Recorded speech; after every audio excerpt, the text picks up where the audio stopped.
So I know this is going to sound crazy, but it's 100% true. Well, this should be interesting. My own wife doesn't believe me. She says she does, but I know she questions it because it's hard for me to even believe this. But hear me out. Well, I don't know if he's trying to be funny or not, but if your wife don't believe you and you have a hard time believing it yourself, that probably should be a red flag for what you about to say. But hear me out. You read the Bible, you know that God gave visions to people in the Old Testament, but they weren't just visions. He actually transported them through time. They used the word vision because it was the only word that could describe what they experienced. So God transported Daniel through time. God transported Ezekiel through time. It wasn't just a vision. He transported Ezekiel through time. He transported the Apostle John into the future to physically witness end time events. Boy, come on, sit down and have one of these cigars with me. Now, I've not heard a lot of them before. A lot of new doctrinal things. That's a whopper. That's a whopper. There got to be, I don't know, let's find out why he's saying that. But let's think about this, people. Of course, most of the time when people say that somebody experienced time travel, what are we talking about? Nostradamus or anybody like that, when they say claim vision, that he's saying it's time travel, to which they did understand time at that time frame. They relate things to as close of things that they have in their world, right? So when Daniel had his vision of the statue of Nebuchadnezzar, and he interpreted the dream of Nebuchadnezzar, we relate those to the different kingdoms that came after the Babylonian Empire, the Babylonian Empire, and then all other empires that came after that, the Greeks, the Persians, the Greeks, and the Romans, and then today. He was interpreting the dream. But when these other ones had visions, if they saw, like John seeing an airplane, he would not relate them to horses.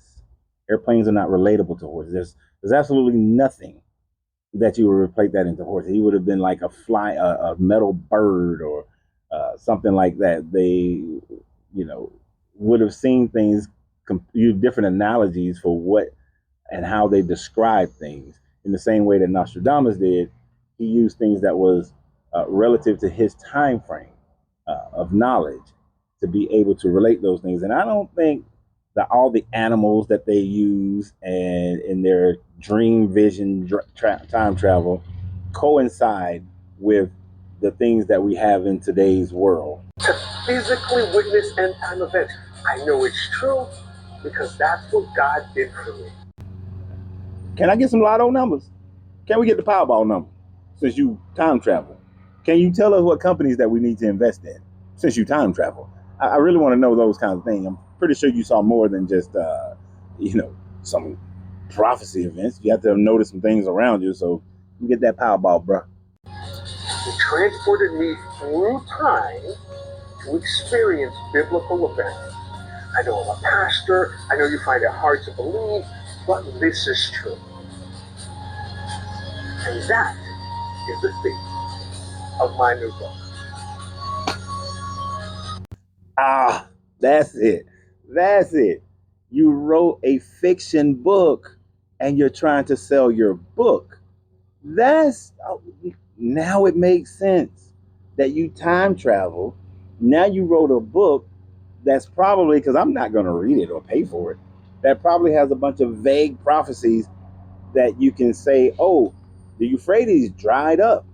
Because when I got there, I saw the Euphrates dried up, and I saw China and Russia attacking things that people are going to say that are people are already saying, things that are common in history. Oh, there was massive earthquakes and the world nations had crumbled, and there was a one world order because the United States, Russia, and China had a World War III in the Middle East, and all of a sudden, after the aftermath of the apocalypse of that, the New World Order rose out. And I'm pretty sure that you're going to talk about how economies around the world crashed like that hasn't happened before, that nature was disruptive to man's life like that hasn't happened before. I'm pretty sure that's pretty much what your book is going to be about. And You're taking things that you've already read in the Bible and you're going to relate them to what knowledge base you have of our current day to make it seem like you're living through this predicted future. I'm pretty sure the world governments will become totalitarian and everybody will have to have a mark on their forehead or their hand in order to buy and sell. But even though that was in reference to Roman merchants having to have a stamp in order for them to buy and sell. But I'm sure that's what it's about. But what it's really about is you want to sell some books. You know what? I ain't gonna hate on your game, bro. Sell them books. But always remember you gotta free yourself to be yourself because your greatness is non-negotiable. Good journey, good vibe.